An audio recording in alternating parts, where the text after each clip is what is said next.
Hi, I'm Shane Cantrell, and I learned my lessons from the thank you box.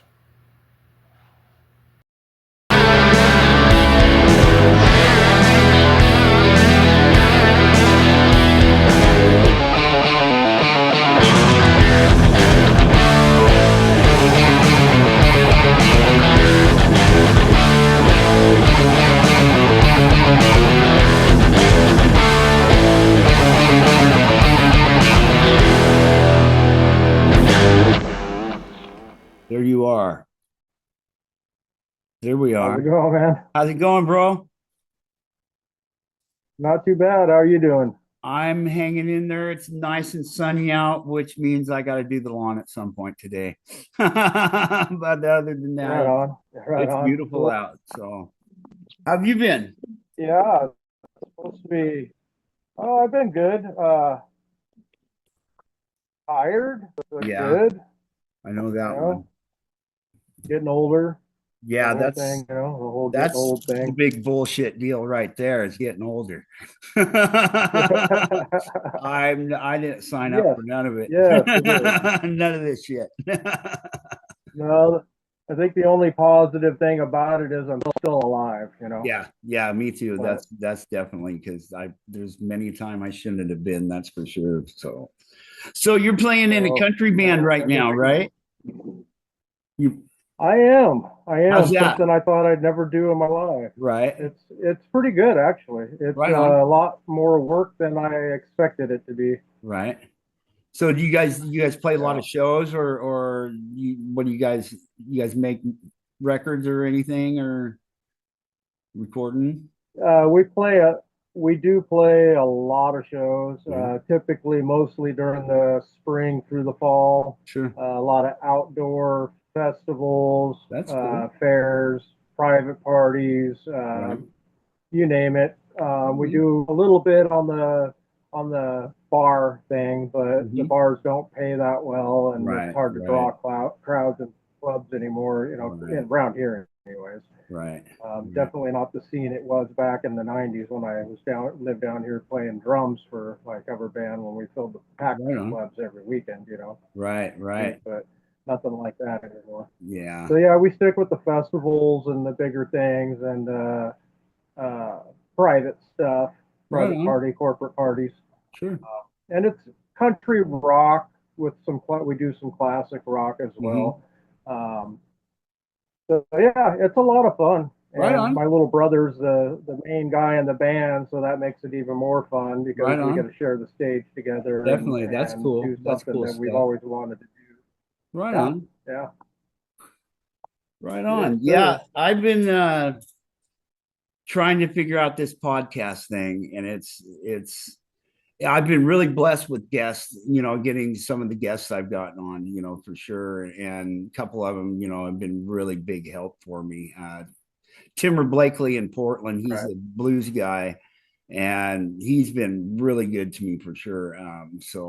But he goes, you're doing a selfless act, and I said, yeah, it's a pain in the ass, though, but I'm finding from everybody I've talked to is, nobody's going looking for people anymore, really, Right.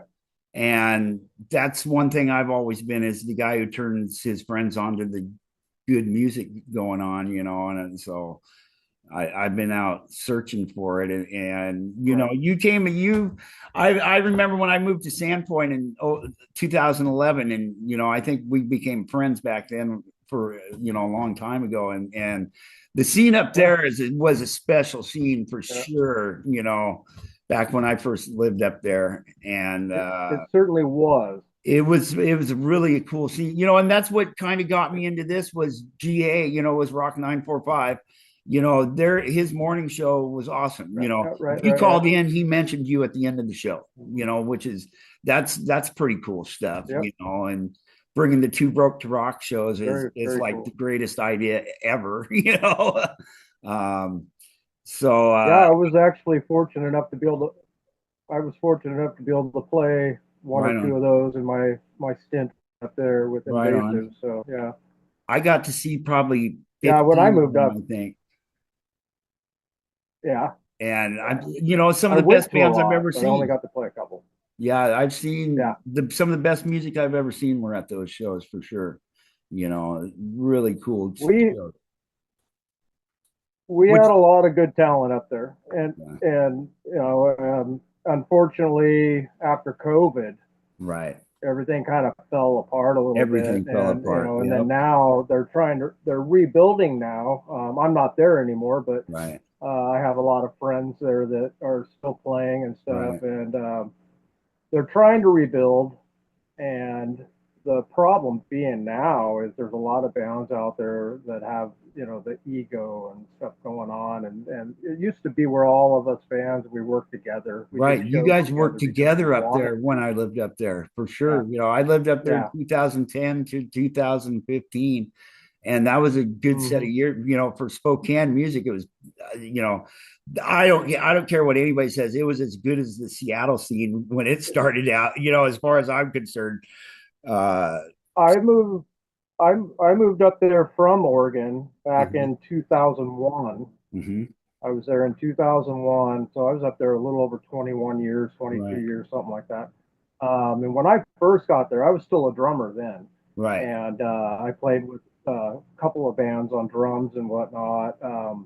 And then I decided to switch over to the guitar after a period of time. But when I first got up there, I was totally impressed. I mean, I will go out and say right now, I think that the music scene in Spokane when I got there, and probably through most of the early 2000s, right, was way better than Seattle, right, and right. definitely way better than Portland. Yeah, yeah, I mean, it was very united, right. and the record station or the radio station there, Rock 94.5, was very supportive Yeah, of all the bands. It didn't exactly, matter who you were. They were, exactly.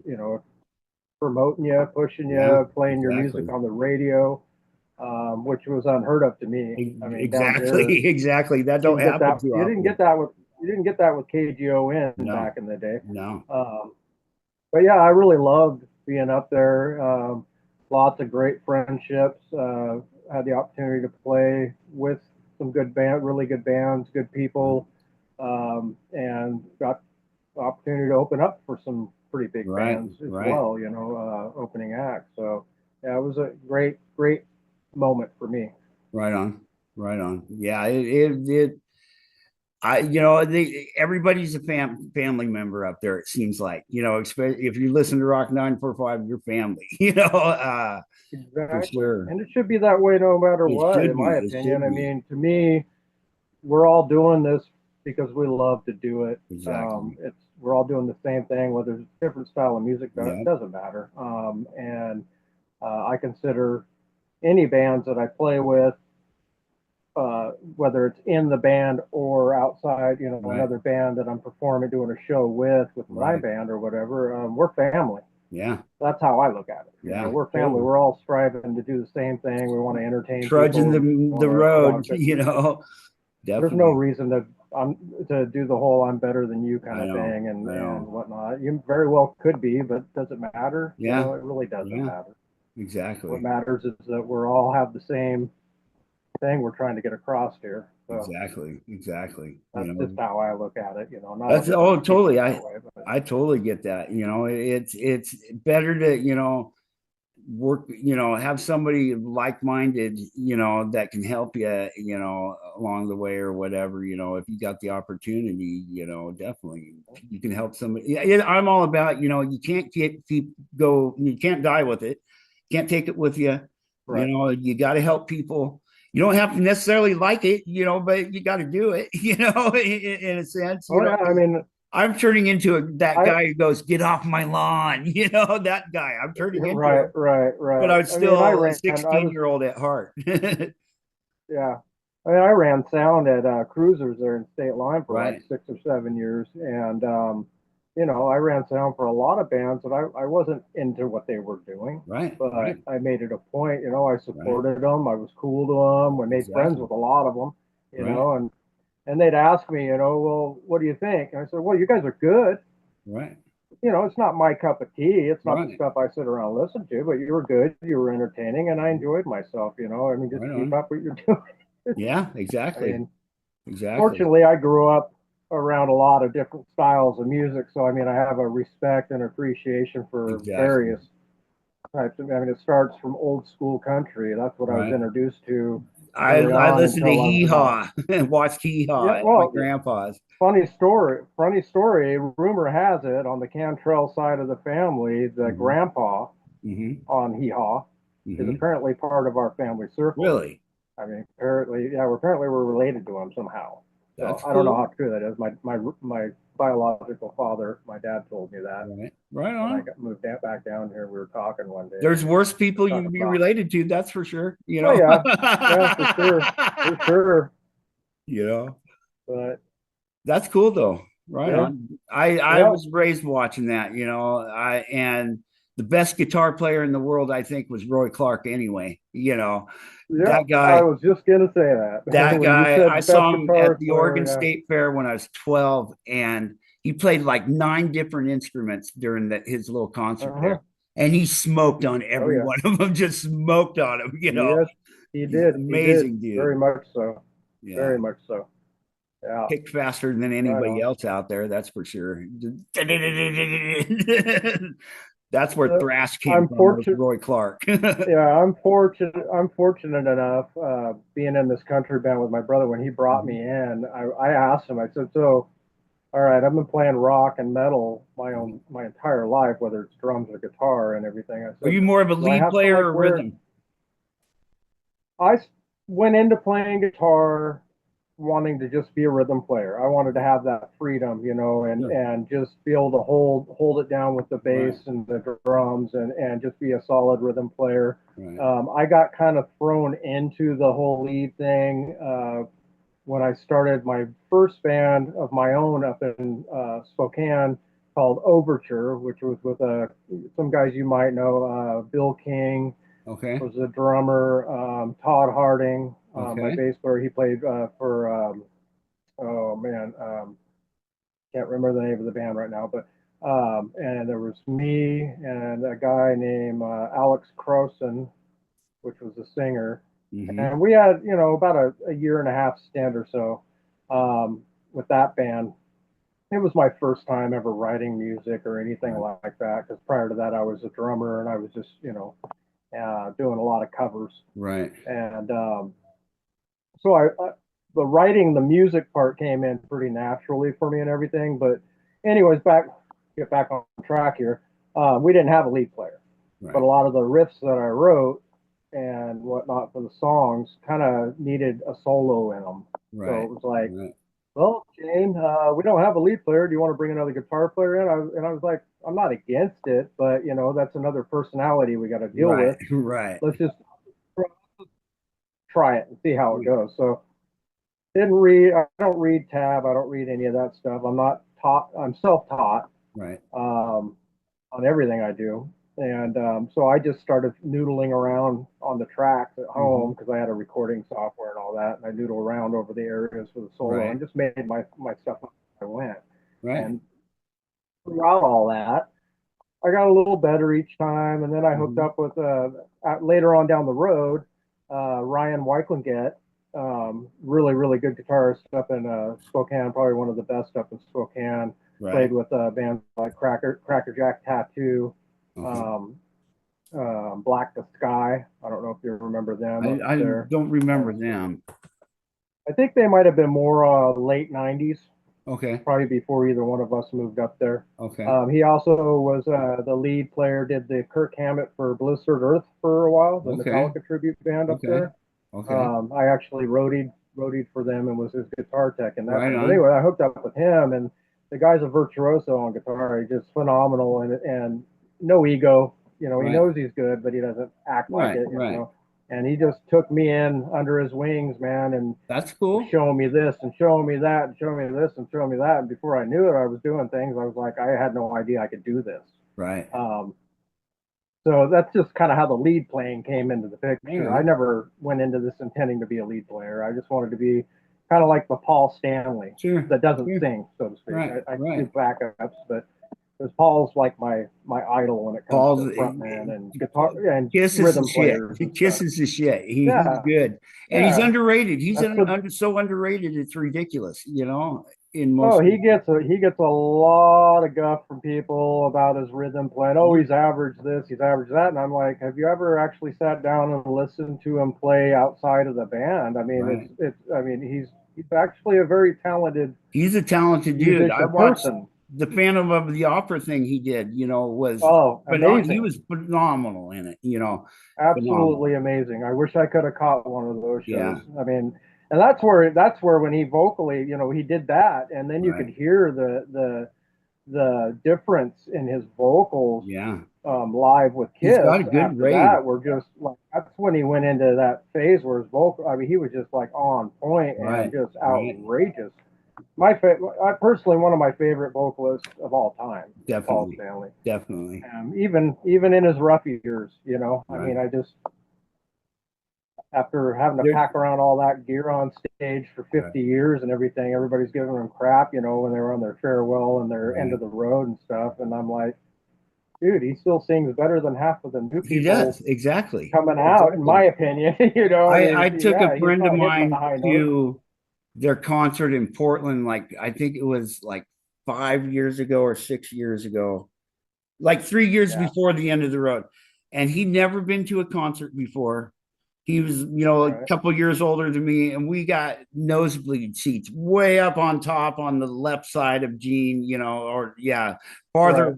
farther right than Gene was, way up on top where the cannons are. So they'd go off and it'd be like, right there.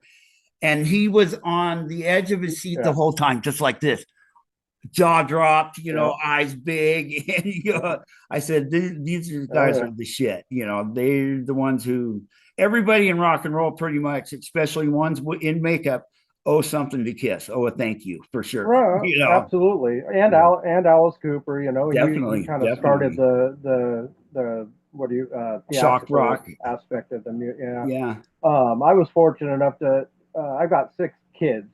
Mm-hmm. My oldest is like 33, Right. and my youngest will be 8 this year. Right on. And I've been fortunate enough to take every one of my kids has been to at least one Kiss show. That's so one awesome. of my boys. That's so my awesome. 32-year-old. And I'll never forget the first show I took my 3 kids that I up in Spokane Mm-hmm. was my oldest daughter Katrina, my youngest daughter Cassandra, and my second to youngest son Brett. And we were at the Tacoma Dome in Seattle, I believe.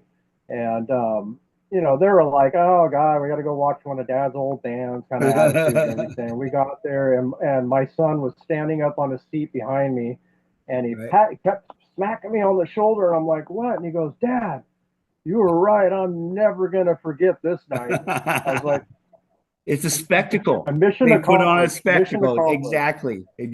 There's nothing better than that. So yeah, if it wasn't for Kiss, I probably wouldn't have picked up drumsticks. Right. I was introduced to them by my cousin when I was 3 years old. Right. And how old are 50 you? years ago. I'll be 54 in November. 54, okay, I'm 56, so we're right around the same age then. So right around the same era. Yeah. I was introduced to him by my cousin. He's a drummer, Jamie, and somebody that I looked up to musically growing up. And 3 years old, he shows up with a Kiss Alive 2, I think. I think it was the Kiss Alive 2 album, and a poster. One of the old classic ones where you got Peter Criss wearing the bandage around his head with the blood. Oh yeah. And he's got one of those snare drums around his waist and everything. And I sat and I opened the album cover and saw the Gene Simmons, and it scared the hell out of me. Right.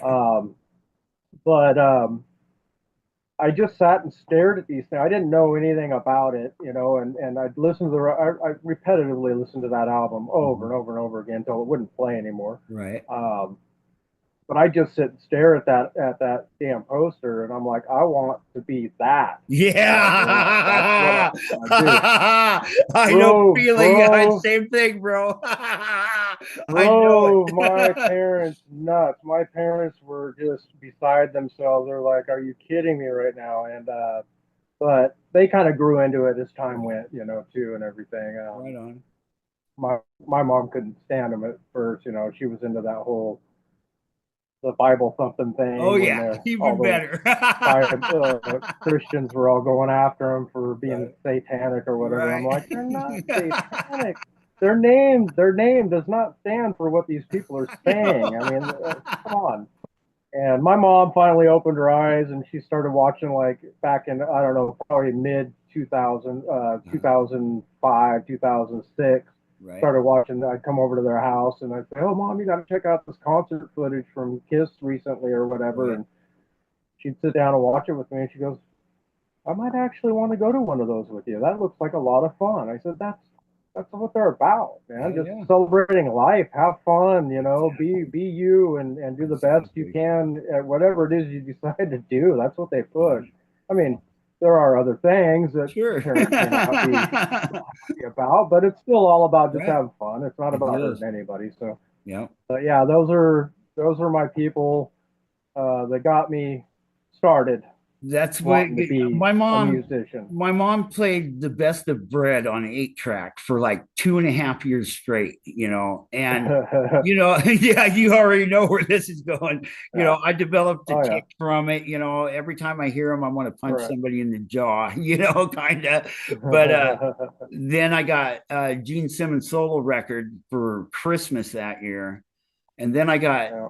Ted Nugent Cat Scratch Fever for my birthday like Yeah. 3 months later, and I was hooked. I knew which direction I was going in. And, Oh yeah. you know, Like I said, I think my first album was Kiss Alive 2. And then obviously later on I accumulated, all the solo oh, albums and right, Dynasty and, you name it. But my second actual album was Nazareth, Hair of the Dog. right on. And That's a good then one. after that was April Wine. Right, They were another one I got into real early. And then I started collecting the Kiss albums as my mom would right, allow me to do so, so to right. speak. She was still trying to warm up to the whole thing. I think it was more Gene Simmons that petrified That her did it because for everybody. Yeah, he called himself the demon, so right, she's automatically, thinking, "Oh well, he's just an evil right. person." I mean, and he may not be the nicest guy in the world, but No, but I he's don't think he's he's a one of bad the guy. smartest though. That's for sure. Very, He's very, pretty, very, very smart. I mean, I very would have smart. never thought about coming out with condoms with my band's name on them. I don't get it, but Right. it worked, and I'm sure they made millions off of that too. So, Yeah. I my friend that I hung out with in high school, her mom cut their hair back in the 70s over in Spokane or uh-huh. somewhere like that.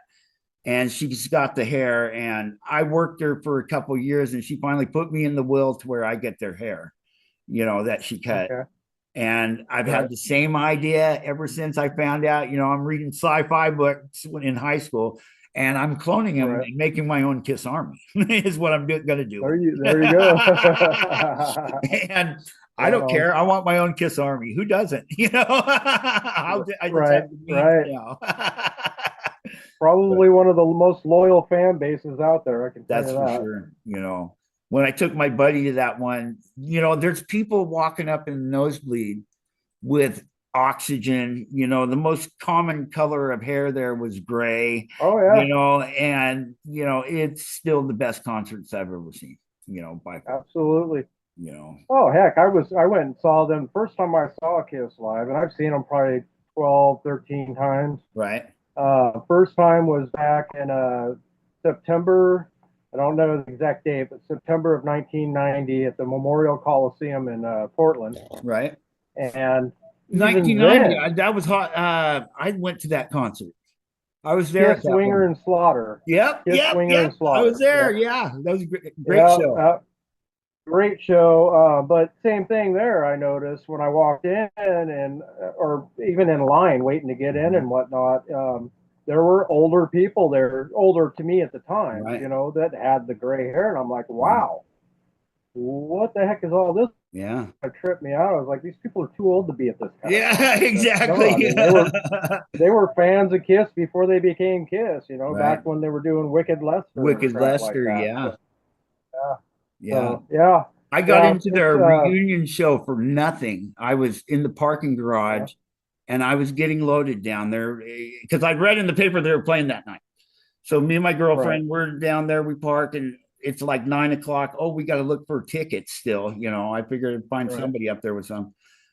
First door that's underneath there is locked. Next one's open, and go up these little flights of stairs. And I opened the door, and it was like everything went stopped because there's like security at every other door except for Right. this one. And finally, my girlfriend pushes me in. She goes, "Get the hell in there!"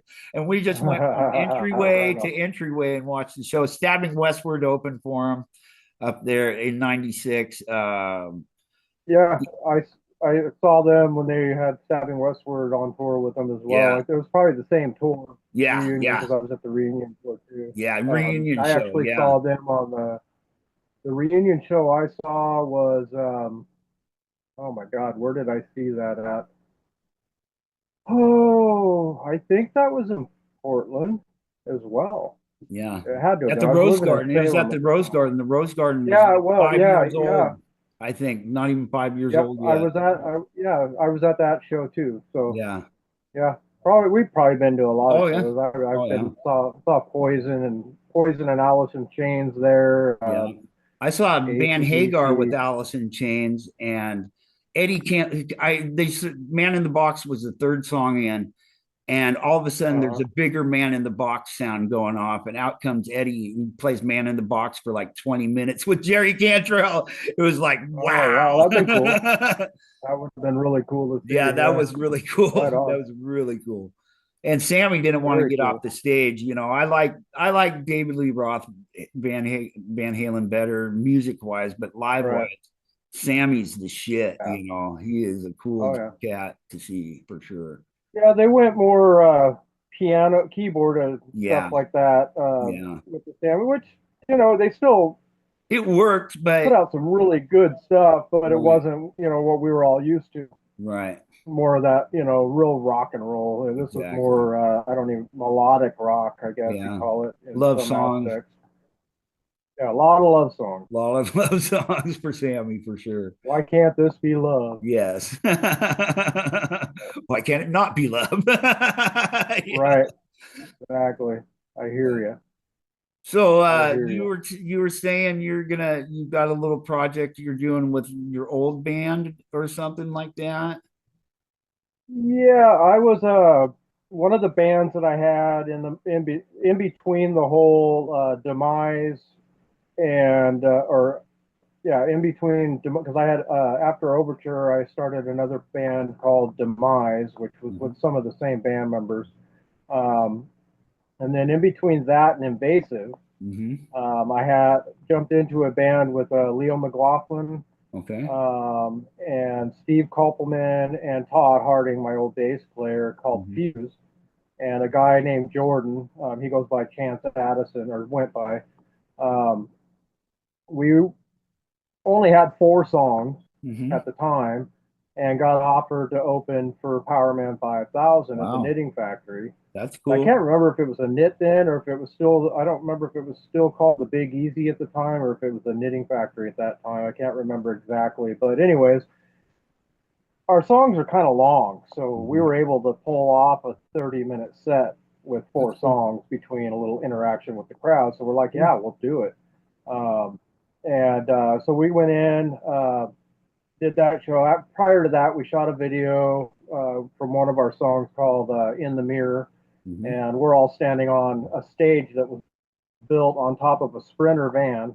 We're playing through a live PA inside Nice. and outside of Roselia on a gravel road doing 35 miles an hour performing live on top of this van. You can look it up. It's on YouTube. It's called Fuse with a Z, Okay. In the Mirror.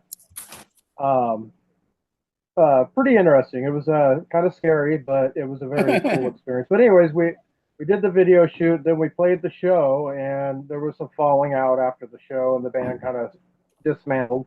Right. Um, So some time went on. I started up invasive and whatnot, and got that rolling. Ended up getting Gary Cook in there finally. Rob Tanich, which is an old. I've known him Rob's since cool. moved He's up a cool there. dude. Yeah, him and I are like brothers. Right. So it was him, Gary Cook. We brought Gary in. Randy Beach, Right. bass. I've known him. I knew him forever too. Yeah, Unfortunately, he and he's I no used to longer with talk a us. lot. Uh, We message each other a lot. yeah. He's a cool dude. So yeah, he was very much so. And then, oh God, who did we have? I brought Ryan Weichlinget into for lead guitar. Mm-hmm. Anyways, in between that period, trying to remember, a 53-year-old brain here, it's going Right. crazy on me. But anyways, in between that period, or during that period, our singer from Fuse ended up taking his own life. Right. Or he had a lot of stuff going on, Right. unfortunately. So now I moved back. Now this is the funny part: is there's been talk about doing the Fuse thing again and bringing in a new singer while I was up there still, while I Right. was doing invasive and everything, and nothing ever panned out with it. And we couldn't get everybody in line with it and whatnot. So Right. I moved down to Oregon, and needless to say, I've been down here almost 4 years, Uh-huh. and I get a call from Leo. He's like, "Hey man, we're thinking about doing the Fuse thing," and I was like, "Well, you realize I'm like 400 miles away. You know, it's like Right. a 7 hour drive Right. for me to It get is a up there." He 7 hour goes, drive, I know. "Well, we can work it out." He goes, "You know, you know your stuff and whatnot. You got the 4 tracks that were recorded. We're going to start with those, and then we'll write another 4 songs, and we'll just send you the tracks down, email them to you. You can, you know, for the new material, you can work on them, and then Right. maybe every once in a while you can make a trip up, or when you do come up, you know, we'll rehearse together, and then if we have a show, we'll make sure we work it out to where it doesn't interfere with what you're already doing, and you can come That's up maybe a cool. day or two before the show, rehearse as a band, go play the show, and then you can get back home or whatever." Like, oh man, that's asking a lot, because I mean, I got this Right. going with my brother on top of with this band with my brother. We're using the same band members, and we're bringing in a steel player and a Oh, right fiddle on. player, and we're working on a Garth Brooks tribute band, Oh, that's and cool. we're going to try to, yeah, we're going to do a promo once we get all the material Right together. on. We're going to do a promo and try to get into the casinos. We have a really Okay. good connection with a guy named Joel Kenny here in Salem. He's owns his own light and sound company. Oh, that's cool. Very, very well known in the area here. Right He's got a on. band called JFK. JFK is the name of his band. They've been around for the Salem area for a long time. Right on. So he's got the ins for us to get us into the big venues making Right the on. good money. Right on. Anyways, so he convinced me, Leo did, anyhow, and so the other guys started reaching out to me. "Come on, man, we can make this work. We can make this work." And I was like, "All right, I'll give it a shot." You know, so we're gonna try it. We'll see Right what on. happens. I might try to scoot up there. You know, maybe once a month or something throughout this summer, and rehearse with them just to Sure. get together and feel it. Other than that, I'll just be learning down here and, you know, recording anything Right. that I might think fits into the song. Right. And then, unfortunately, thanks to technology now, we can do that. Right. But we'll see how it goes. You know, between all that, and my family, and my little boy, and everything, it's going to be whatever. But I Right. guess whatever keeps you going, right? Right. That's it. That's Keeps it. my brain working. You know. Yeah. But yeah, that's the plan. We'll see how it all works out. It's kind of a dedication to Chance, our old Definitely. singer. You know, kind of a Definitely. memorial for him. You know, because Right. he was real big on. He put so much into that band, Right. and the way it kind of So broke up it's was got to be really right, for it to work again, for sure. yeah. Yeah, it's Definitely. going to be hard to find somebody that can sing like him. Right. He had a very, very unique vocal style. Right. Um, it's really hard to explain. If you look up that video, you'll I'll probably check it out. understand what I'm Definitely. saying. For sure. there's sometimes where you can kind of have like this Jeff Tate kind of thing about him on some of our material we had, and then there's other times where he's got like this Primus vibe going on, and then it's just I chaotic a don't know, little very bit. unique vocals. But A little bit, but it worked, and it was yeah, just a very very good vocally trained, not even trained, self-taught vocally. right. Just I've never had a singer like that before. Very versatile too, Right on. which was nice. So, but yeah, we'll see how that all goes. That's cool. In the meantime, I got tons of shows with the Shone Slade band, my Right on. brother's band, and Yeah. working on this Garth Brooks tribute thing, which is actually we've got 10 songs of Garth right now. And we've been throwing them in on our shows where we'll do, if we have like a 3-set night, Right. we'll do the first 2 sets with our regular country rock and classic rock stuff, and then the third set will be that Garth set, because we wanted to see how people react to that and everything. Thing is, my brother, he's battled with this for years. He hasn't been doing this near as long as I have, but he's battled with it ever since he started singing. Everybody's saying, God, you sound like Garth Brooks. Right. When you sing a Garth Brooks song, you sound like Garth Brooks. Right. And he's fought with that. He didn't want that. Yeah. He hasn't the embraced thing is, it yet. He doesn't try to sound like Garth. That's just how he sounds. Right. Yeah, he's a Garth fan, but he's not so Garth influenced that it was Garth that, it's not like he's pushing it and trying to do it. It just comes naturally. That's how he sings. Yeah. And so I told him when we were talking about, somebody had brought it up, 2 years ago in the band, about doing a Garth tribute. And he just kind of looked at me and he looked at them and he's like, here we go again. And we were on our way home from practice. We were practicing up by Oregon City at our cousin's house at the time. And we had like an hour and 15-minute drive home after rehearsal. And so I told him, he brought it up actually. So now these guys want to do a Garth tribute. I said, Sean, I got to tell you something, buddy. I said, you're a phenomenal vocalist, okay? And I felt this way about your vocals since the first time I heard you at a family reunion come out of nowhere. Nobody knew you could sing, and you got up and did a Garth Brooks song, and I about fell out of my chair and started bawling. I was like, I couldn't believe this. Nobody knew you could sing. I felt it then. I said, the thing is, Sean, is I know you're not trying to sound like Garth Brooks. It comes naturally to you.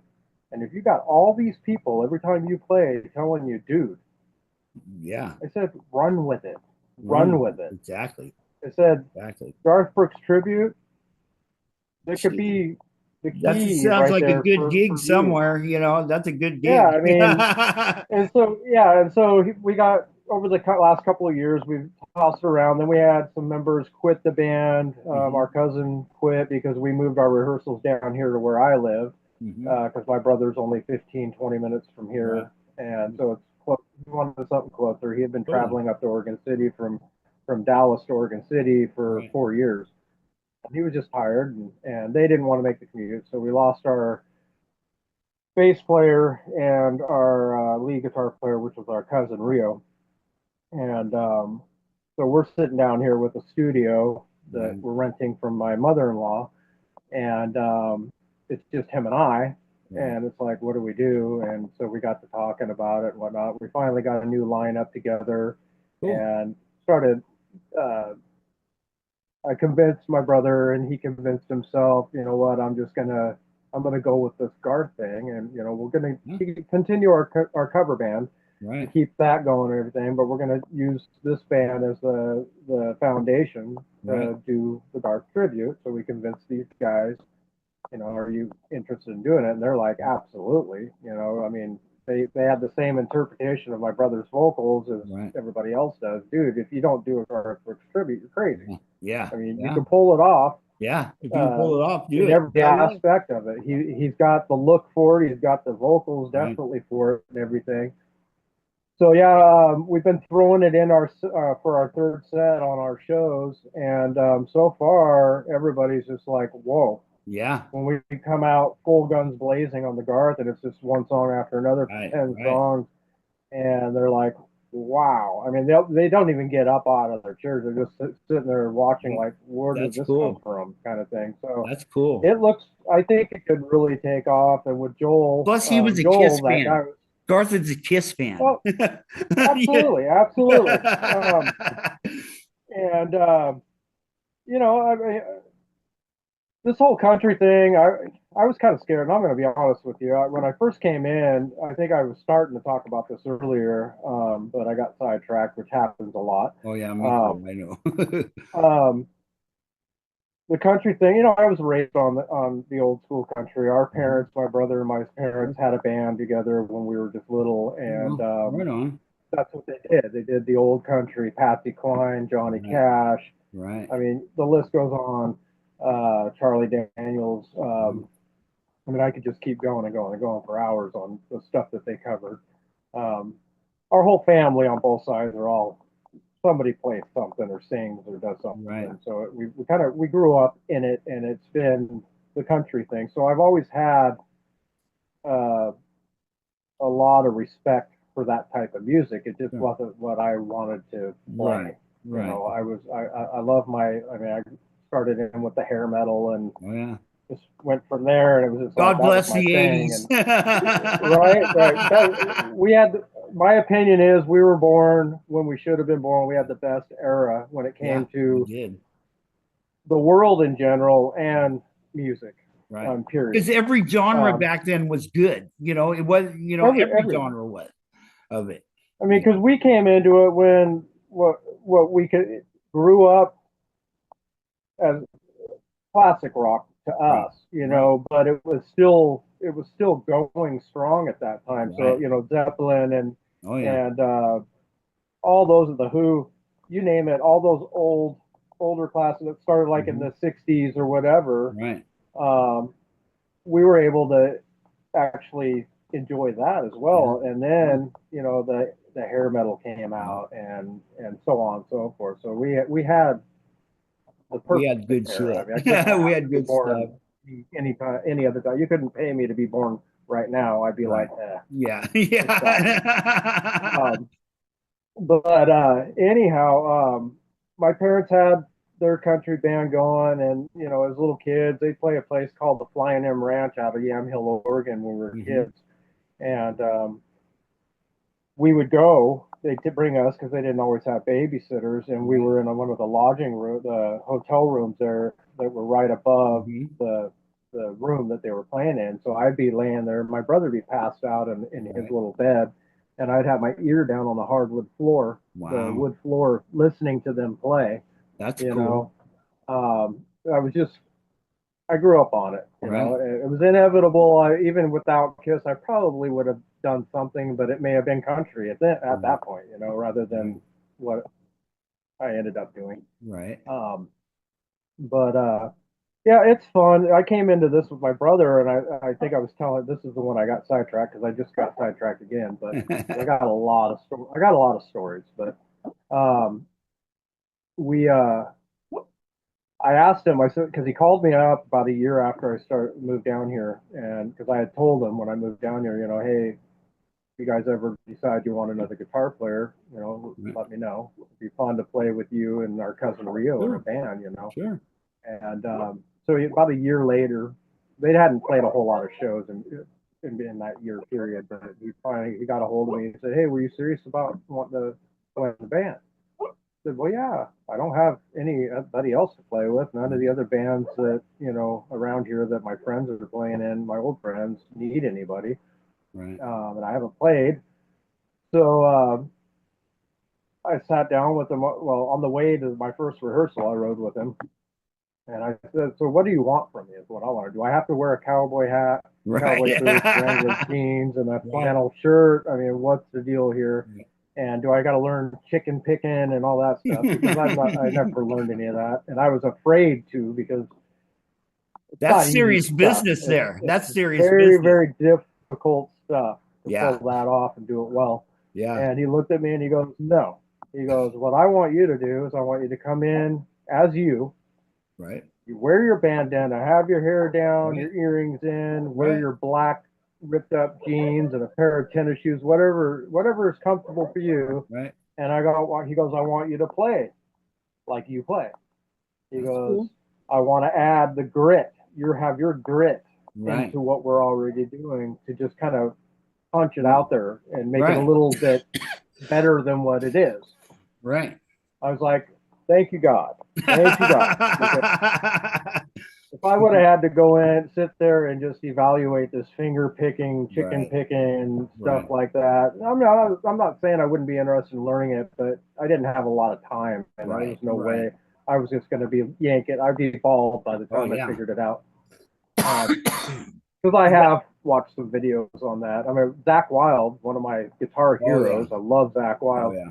I pulled up one of his chicken picking because he does some of that. He even Yeah. does that with his rock, you know.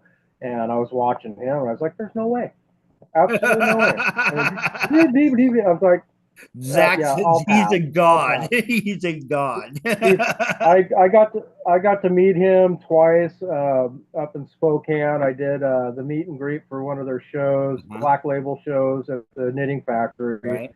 and then because I got the Zach Wild Bullseye Oh, yeah. Les Paul Right on. that my late wife that passed away had bought me. Oh, it's been about 20 years ago, Right on. and I got it autographed and everything. That's cool. And on the back of the headstock, so it wouldn't wear off. Right. Right. Actually, Exactly. Zach asked me. He goes, "Where do you want me to sign this?" I said, "Wherever you want, dude. You know, Right. whatever." I said, "If it's somewhere where I'm not going to be able to play it without scuffing it off, I'll just hang it on the wall." He goes, "No, I want you to keep playing this guitar. Right on. I'm going to. Right I'll on. do the back of the headstock." So Perfect spot. I got my picture taken with him and everything, Right and on. got to hang out with him for about 5-10 minutes. Cool dude, absolutely cool dude, funnier than hell. So almost a year to the day, he was doing that Zach Sabbath Oh, thing yeah. that he does. I want to go see him. And Yeah, for sure. well, they were playing at the Pin in Uh-huh. Spokane downtown, and so I got hooked up from Gary Cook, my Uh-huh. old singer, for free, a free ticket to go to that and everything. Right on. And so Zach's tour bus was parked out front on Sprague, I think. Right. Right. Road there downtown, right in front of the venue instead of behind it, which was weird. I don't know. Maybe the Pin doesn't have a rear parking Right. area. I'm not sure. Probably not. But anyway, so I'd come down those stairs. I don't know if you had ever been in the Pin, that staircase. I haven't been in the Pin yet. Massive. There's this massive. Oh my God, the staircase. We used to have to haul gear up the staircase when it used to be called the Boulevard, I think is what it used to be called. And it was horrible. But anyways, come down the stairs, walk outside to have a cigarette. I was smoking at the time, and I saw his tour bus sitting over here. I didn't think too much of it. Oh wow, that's a nice bus, kind of thing. You know, wish I had one. And lo and behold, who opens the door and comes out of that bus? Wow.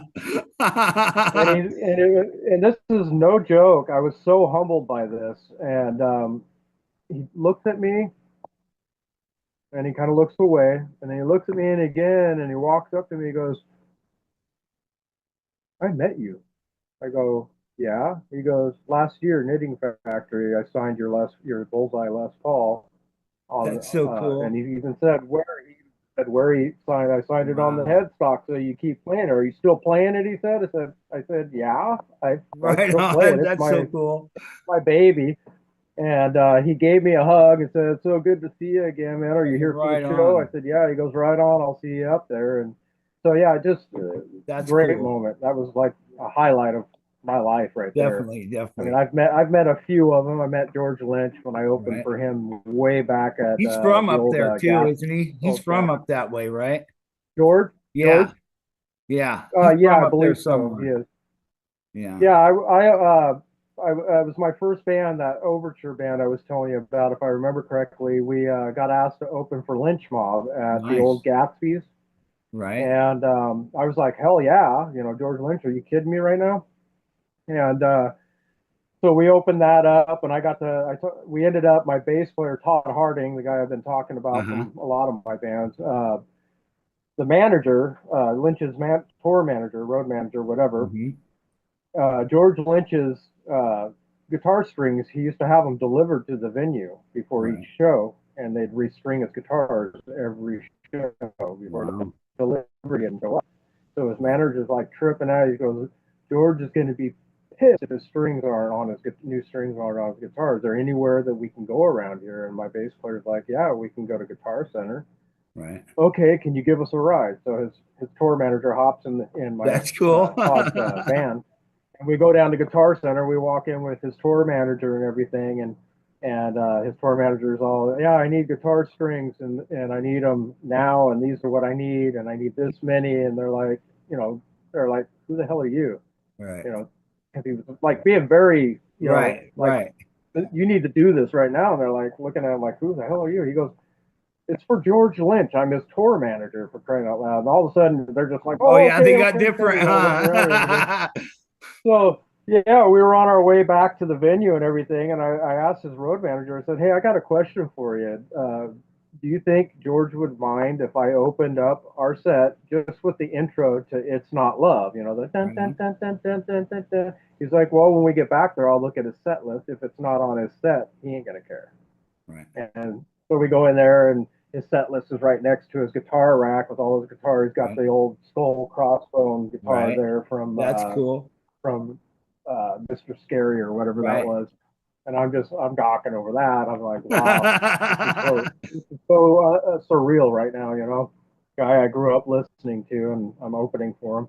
But we looked at the set list, and it wasn't on there. So it was a funny story. I got to open the show with that. So I'm wireless. We're all back in the green room at Gatsby's, and the lights are all down. Right. Pitch black in the auditorium room. And it's time for us to start heading out. And I start that riff. That's so cool. Crowd, you could hear them. The crowd just go absolutely nuts. They're like, "Oh, great! No opening band. It's straight up Lynch, right?" And I heard the crowd just go nuts, and I'm like, "Oh crap!" So we all start walking out. Nobody can see who we are. Right. I come out, and I stop that riff. The lights come on, and they realize it's not Lynch Mob, and it's not George Lynch, and they all went silent. And I was like, awkward, talk about an awkward feeling. Oh, I bet it was. I bet it was. How are we gonna win these guys over now? Because I ran into George beforehand. He showed up with his family. His family was on, his wife and stuff were with him, and they showed up in like this really nice black Escalade. It looked like somebody from the government or something. Right. And I introduced myself to him and everything. Again, I was outside, and he goes, "You here for the show?" I said, "Actually, I'm in the opening band." He goes, "Oh, so you're going to warm up the crowd for me, right?" And I was like, "Well, I hope so." And he goes, "You'll do fine." And he goes on and does his thing. But anyways, we played the show, and the crowd, they got into it. We warmed them up. They actually really, really liked what we were doing and stuff. And yeah, so that was another fun experience in my coming out with his lick, you know. That'd be cool. Yeah. The crowd's going nuts, thinking, "Oh, they're coming out now." I thought there was an opening band. Lights come on, silent. It was like something you'd see in a movie or something. But, that's cool. It was cool. It was fun. Very fun. Right on. Yeah, I miss going up there to the Knitting Factory a lot. I miss that place. You know, the last one I went to was Greta Van Fleet, and that was 2017, I think, something like that. No, well, I won the Kiss. I won the Father's Day contest in 2018 and got to meet Kiss. And it was like, oh, really? Oh, yeah. It was, you know, I could have taken Five Finger Death Punch and get a signed guitar and be backstage or Kiss, and it was like a no brainer. You know, I'm going to meet my heroes. Right, you know, you're lucky. Gosh darn it, man.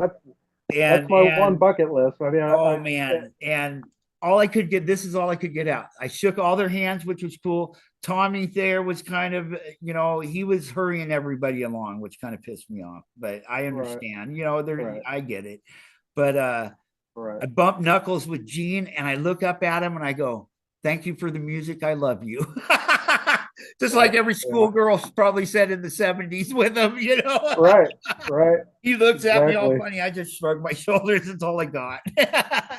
You know, but I got to give him I got to give him my cousin's CD because he's the one. My cousin's the one who turned me on to Kiss, really. And Right. I tried to Right. get it to where he could go, but he couldn't make it. So I knew one thing Right. about Gene, he listens to every piece of music he gets, Yeah. Um, Yeah. and so I Yeah. was able to do that at least. That was a bucket list of mine I haven't gotten. I mean, and for me, Paul was the guy, Right, right, front man.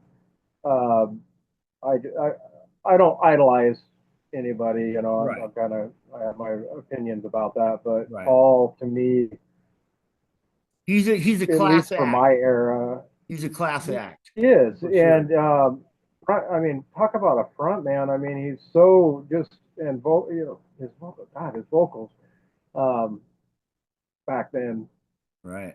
and he did it everything. Yeah. He put on a show. He'd sing so good. He's plays guitar really well. Right. He just Right. had that persona that I always thought to have. I wanted to be that kind of Oh entertainer yeah. kind of guy. Oh yeah, for sure. So, Have you listened to but his kids yeah, if I could thing? meet just him, I'd be like, I'd probably, Right. yeah. Have you listened to his kids stuff that I've they put listened to out? it a little bit. It's not bad, Yeah, for what it is. It's not yeah, a my little bit. style, but it's No, not bad, for sure. that's that's exactly where I'm at with it. I think what they're doing is really cool. It's what they enjoy doing, Right. and keeping that Stanley Simmons name Oh yeah. rolling with the That's what's same kind of cool about it. music. And um, Evan, that kid is a guitar He's player, a dude. talented. Yeah, He he can is really play very good. well. I think it was the last show I went to was on their end of the road. It Hmm. was actually, I think, one of their last shows before Madison Square Uh-huh. Gardens, before they did two dates there. It was in Seattle at Right. the Yeah, that was the last one uh, before Rose Garden, the Madison Square. The very yeah, last one and before. I took my fiance with me. She had never seen them. It was at that God, that can't even remember the name of it now. At the But arena anyways, up there. yeah, it's that like green clean arena Right. thing that they have there. The Right. used to be, I think it used to be one of the main arenas, but they did a bunch of remodel and stuff like Right. that. But anyways, really cool venue. But anyways, Evan Stanley's band that he had before Uh-huh. him and Simmons started doing their thing opened for him, Oh, so I got really? to Oh, see his that's band cool. perform, and they were really good. And I'm telling you what, man, that kid can play. Yeah. I was like astonished at how advanced he was as a Yeah. guitar player. Lead wise, rhythm wise, you name it. Right. Yeah, he's good. But He's the definitely good. apple didn't fall far from the tree. Right. Great showman too. Right. So Right on. yeah, I think it's cool what they're doing. Really Right cool. I on. hope they keep it up and they can make it work. Definitely. For sure. Heck yeah. Most But definitely. most of all, I just want to meet his dad, Paul. So I Yeah. I can cry like a little girl. Oh my god. I But got a friend who is in she says that that Paul should get a restraining order against her because if she ever gets the chance, he's hers, And I always tell her about my little cloning thing, making my own Kiss Army. I go, well, I'm not going to clone Paul. I'm going to go get Mark right. St. John or something and clone him. And she goes, Oh, I there will you go. kill There you. I will kill you, lad. I will kill you. go. Just messing around with her, but she Yeah, gets serious about that shit. I bet. Sounds like But it. yeah, but they're That's definitely how I am. That's how I am with Dolly Parton, right. and my Dolly Parton's like I just ever since I was a little kid, and it's Right. not because of the Right. upstairs area. It's just something about her. Just since I was a kid, I've been fascinated She's a with class her, act too. She's and classy. then Carrie Underwood, of course, too. She's my country girl singer nowadays. I got this thing for her and my fiance, and I go back and forth about it. And we'd watch like American Idol or something. Right. She's one of the judges on there, and oh, your girlfriend's back on. Don't get too excited. And then I took her. We went and watched Sebastian Bach at Chinook Winds a few months Oh, right back on. when he was there with How his was that? band, and oh, it was great. Actually, it was really good. Right on. enjoyed it a lot. It's the first time I ever seen Sebastian perform live. I didn't get to see Skid Row back in the day, Right. unfortunately, because they were one of my favorite bands. Oh yeah, for sure. Growing up as well. But I thought he did really well. I mean, considering age and how long he's been doing and stuff. I mean, same credit I give like Paul Stanley. You know, I give the age, the how long they've been doing it, the type of vocalists they are, have been. You know, I mean, and to be able to carry that for so many years without having it, and then if they have issues, they have issues. I mean, fact of the matter is they can still pull it off. They not still pull it necessarily off exactly 50 years you know, later. they make it work. They make it work. They make adjustments to make it work. You know, it may not you may not get all the high notes and long high notes and stuff that you used to get, but it's they still sing well. Oh yeah, so, they still put on a but yeah, Sebastian, his band's really good band. What do you think about him going to Twisted Sister? I personally don't think there was anybody out there that could fill that spot, to be honest with you. Not that anybody can replace Dee, but I think if anybody were to come in and pay tribute to him with the original lineup, because he, Dee can't do it anymore for health reasons and whatnot. I think Sebastian's the right pick. He's got that right attitude. Totally. And he's got the right voice for it, I think. He's got the reverence for Twisted Sister, in his heart and stuff, too. So I totally agree. They're gonna be playing Twisted Sister with Sebastian Bach at the Oregon State Fair this year here in Salem. And at the amphitheater there. I don't know if it's during the fair or if it's just at the amphitheater there or what. I think it's through the fair, actually. I'm gonna have to check that out. I'd love to go see that. Yeah, they've got some. We're probably gonna go. She was looking up the tickets, and if you want main floor right in front of the stage, the tickets are running only like $59. Really, that's not bad at all. But if you want the next row, you want the next row back, which is what they consider the VIP area because they have all the concessions there. Right.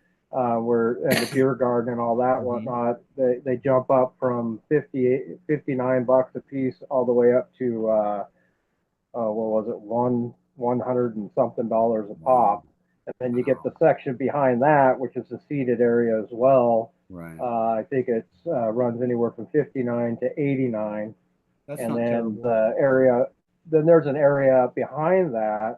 And some of that seating in that top level is if you pay for fair admission to get into the fair, you can get into the concert. But the thing is, without having to pay more to get into the concert, you get up in that section. But the key is you got to get in line early, way before the show starts to be able to get guaranteed a seat. We did that last year for Cheap Trick. Never been a huge Cheap Trick fan, but they have some songs that I like and whatnot. And I thought, well, shit, it's a classic band that I grew up listening to on occasion. Why not go check it out? And it wasn't bad. It wasn't bad at all. The guitar player was struggling a bit. Their vocalist, I can't remember his name, but he's still great. Great vocalist. But yeah, we did that. We got in line like 2 hours before the show and got a decent seat, and we didn't have to pay extra for it and everything.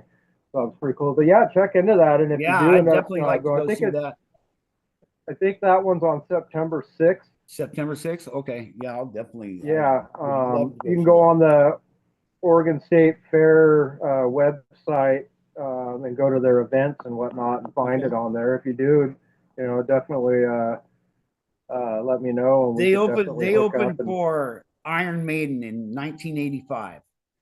That was like one of my first concerts. Twisted Sister did, and they put on a hell of a show. Cool. They're like the best opening band because they built it up for Iron Maiden to come out, and then Iron Maiden came out, and like I'm still got ear damage from it. 41 years later, my ears are still fucked up from it. They were loud. Trust me, I know all. They sounded great. Yeah, I know all about that between the concerts and playing live music for 30. Well, I've been playing live for over 30 years without ear protection. So yeah, that hasn't helped. But yeah, I got like that tinnitus or whatever they call it in my left ear, that constant constant ringing. It's faint, Yep. but it's there. And then I get like in my right ear, on occasion, I'll get like this where it sounds almost like this Oh, okay. swishing kind of sound in Right. it. Um, which freaked me out. That one freaked me out a little bit. I was like, Right. "What the heck is this?" Sounds like the ocean waves, real faintly in my ears for Right. like 5 seconds, Am I and it dead? goes away. Right. Yeah, so I had to look it up, and is this normal? And they're like, "Well, if you've been around loud equipment working without ear Right. protection or live music without ear protection for too long, whatever, that can be a cause and one of the causes problems you develop later on." But it is what it is. I Yeah, enjoyed myself, so exactly. if I can't hear, I can't hear. It just means that's the less I got to respond to the old lady, you know. That's Like, right. oh, That's I right. didn't hear Huh? you. Huh? But Exactly. I get yeah, it. don't tell her I said that. No, But I won't. I won't. I'll edit it out. she's well, Maybe. she's fortunately she's got hearing no, don't worry about it. She's really I'm not. cool about it because she's got hearing issues and she has hearing aids, but she doesn't wear them that often. So I can get away with saying a lot. You know what I'm saying? So I don't complain too much about it. If she makes me irritated or whatever, I can Right. say something, and she's like, "What did you say?" "Oh, nothing, honey. Nothing, honey. Nothing at all." I love you. I love you. Deep down inside, I'm laughing because I know what I said. But no, it's all Right on. good. Well, But, right on, man. I'm yeah. glad came on my show today.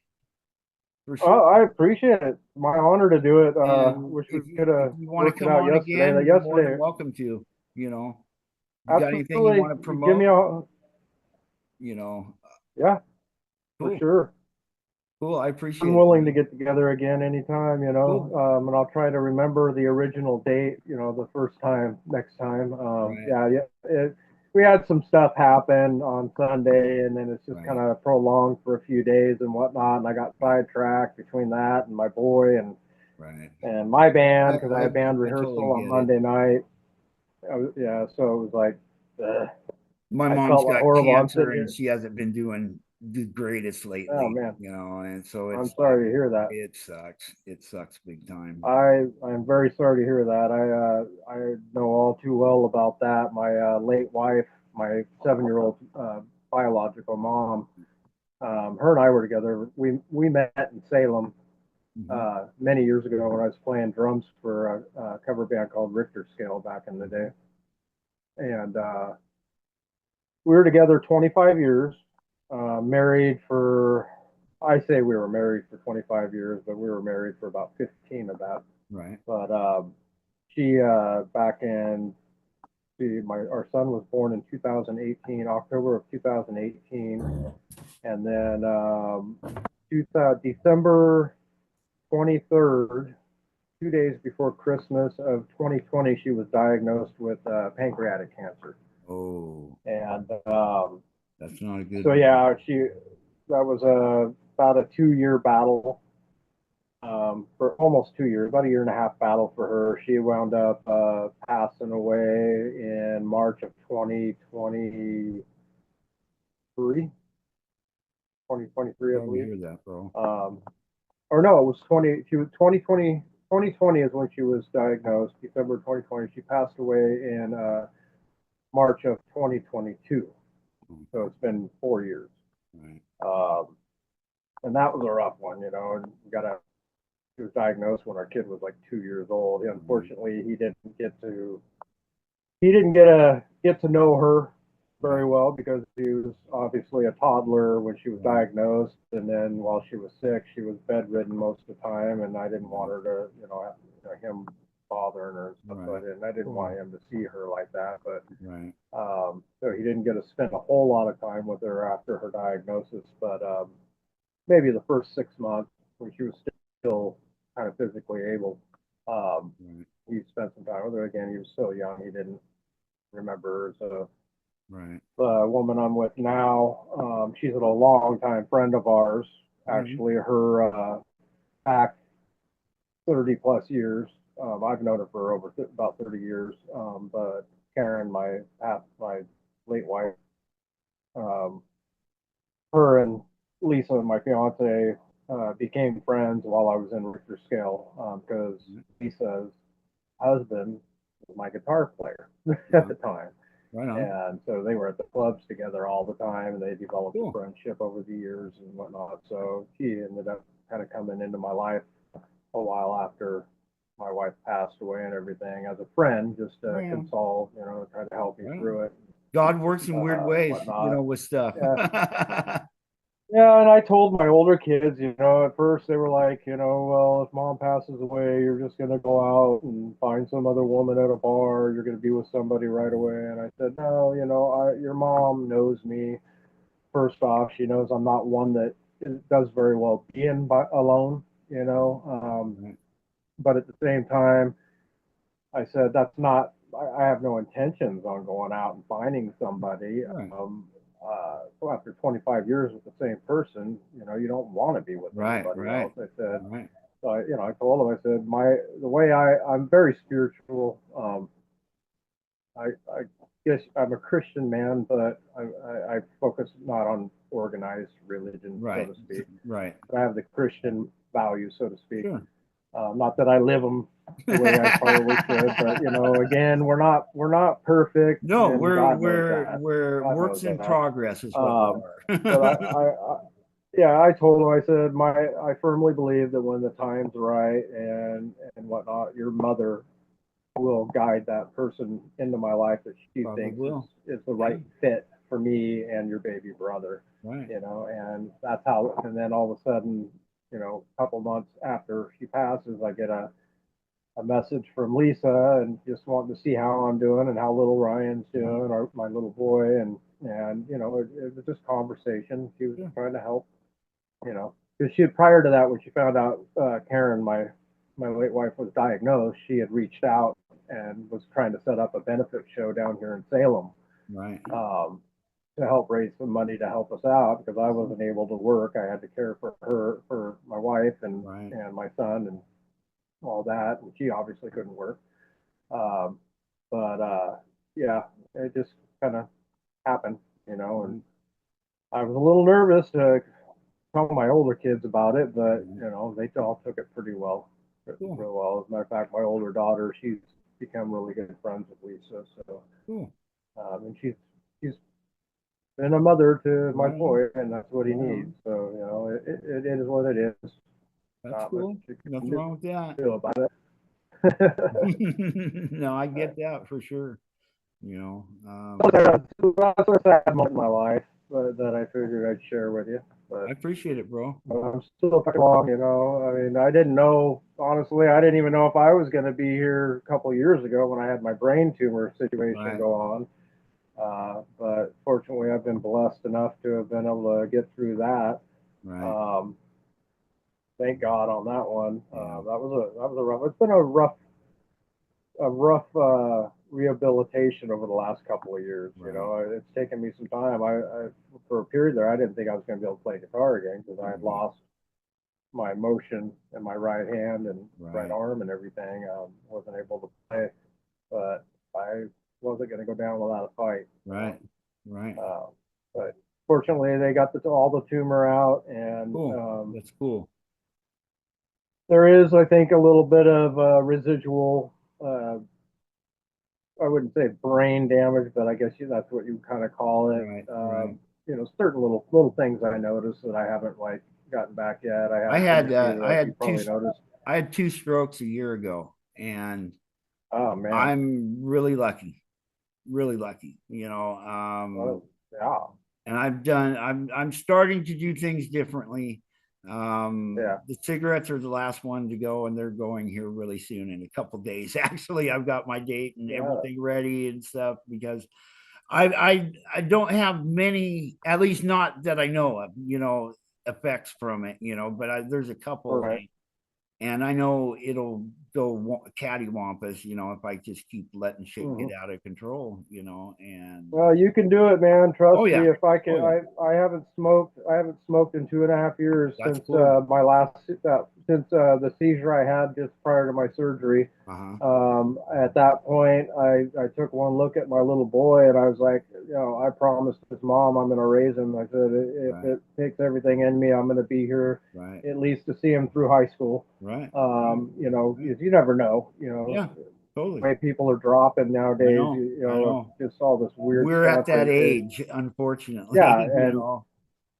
and then when Randy Beach Yeah. passed away, he was only like 45 years old, Yeah. 46 years old, and I was just like beside myself. Thank God him and I reconnected. We had a battle after Invasive because of the way Right. that all went down Right. with me departing and everything. But about year and a half, 2 years prior to him passing, we reconnected and we mended everything and became better friends than we had ever been. And Right on. I thank God for that every day. That Right on. he brought us back together before that happened. Yeah. I was blown away. I was like, "Are you kidding me? 40-something years old." I had a buddy, John Loft. He was in a band, White Knuckle, up in Spokane for many years. He passed away prior to that of a heart attack. He was he was a year older than me, and I was in my mid 40s. Wow. When that happened, I was like, Right. "What the heck is going on? What is all this about?" I mean, Yeah. I don't remember being a kid and my parents complaining that their friends were dropping like flies in their 50s and Right. stuff like that, 40s and 50s, like they have been for us. Right. Yeah, It's horrible.